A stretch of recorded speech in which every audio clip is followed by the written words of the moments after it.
Le reliquie delle Sacre Spine di Gesù arriveranno ad Agrigento. La parrocchia dell'Addolorata, infatti, nell'approssimarsi della Pasqua, si appresta a vivere momenti di intensa religiosità attraverso la celebrazione dei 7 sabati in onore dei 7 Dolori Maria. Il denso programma di preghiera culminerà nell'arrivo delle reliquie delle Sacre Spine di Gesù Cristo. Ci illustrano tutto Don Lillo Argento e Alfonso Cutaia. Partiamo dal fatto che la devozione alla Madonna si contraddistingue anche per guardare al suo dolore in generale, ma ai suoi 7 dolori. La parola, il numero 7 significa appunto la pienezza del dolore. E nella tradizione della Chiesa, che è sostenuta dalla Sacra Scrittura, incontriamo la Madonna che soffre e anche terribilmente, possiamo dire terribilmente nel senso che fortemente il peso del dolore è stato grande, e di alcuni momenti in cui questi dolori sono pienamente gravosi per lei. Ci sono 7 momenti di dolore. I primi 3 riguardano l'infanzia di Gesù, gli altri 4 riguardano l'aspetto della passione di Gesù. Ma più in generale bisogna dire innanzitutto una cosa: la devozione ai 7 dolori di Maria è una delle devozioni più forti che riguarda la Madonna Addolorata. Da sempre la Chiesa, sviluppando sempre di più questo amore devozionale verso la Vergine Maria, Madre Addolorata, ha preso questi 7 dolori che sono pienamente biblici, anzi evangelici, perché ritroviamo nei Vangeli questi 7 dolori di Maria.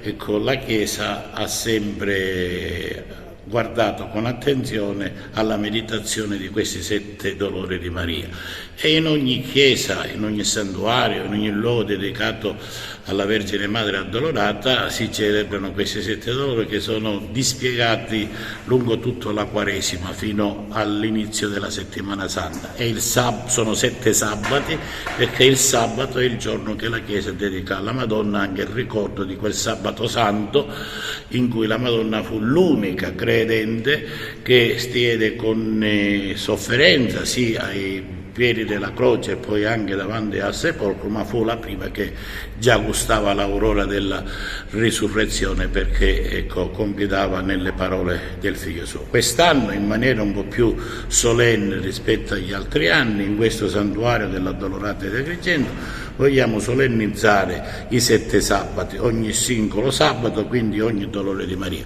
I primi 2 sabati per la verità saranno così, in una maniera un po' più soft, mentre dal terzo sabato in poi, quindi dal terzo dolore in poi, e poi quanto più ci addentreremo nei dolori della Madonna, che riguardano un po' più direttamente la sua connessione con la passione di Gesù, avremo anche dei momenti particolari con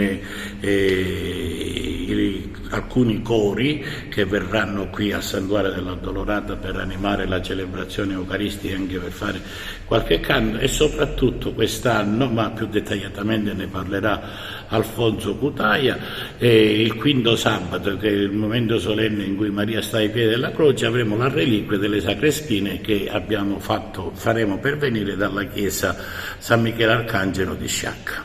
Sì, partiamo dal presupposto che quest'anno nel momento, diciamo, ad Agrigento viviamo 2 eventi importanti: l'evento del Giubileo 2025 e quello di Agrigento Capitale della Cultura. In questi 2 momenti noi ci siamo messi ad opera per appunto creare e rivalorizzare quello che è gli eventi appunto nell'Agrigentino e riprenderli nella storia. Uno di questi è i 7 sabati, che li abbiamo voluti rivalutare, dando il peso e il lustro giusto che merita, in modo da far conoscere ad Agrigento quelle che sono le tradizioni e le culture appunto agrigentine. E quest'anno abbiamo valorizzato appunto, come dicevo, questo momento, andando a ricreare un programma ricco e vasto di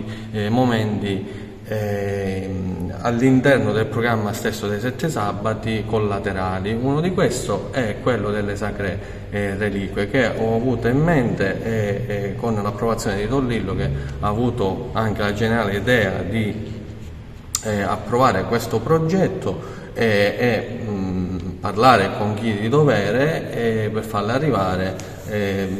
Abbiamo raggiunto l'obiettivo per la prima volta di portare le reliquie delle Sacre Spine ad Agrigento. Un evento che abbiamo creato appunto negli eventi all'interno di un contesto molto più largo, il quinto sabato, che è il 29 marzo, in cui in questo santuario, oltre alla presentazione delle reliquie, verrà animata da un coro Santa Cecilia, nella fattispecie in questa giornata con la giornalista Margherita Trupiano, che si è prestata e non naturalmente si è sottratta all'impegno per presentare e dare maggiore peso, maggiore lustro a questo evento. Dopodiché ci saranno altre giornate a partire appunto dal terzo sabato, in cui si avvicenderanno eventi come il coro di Don Pietro Fusetti, poi avremo il 22 marzo il coro diocesano, un momento di fraternità per dare le benemerenze ai confrati e alle consorelle che nell'anno si sono pronunciati al servizio, e quindi è giusto dare ringraziamento a chi è appunto di dovere.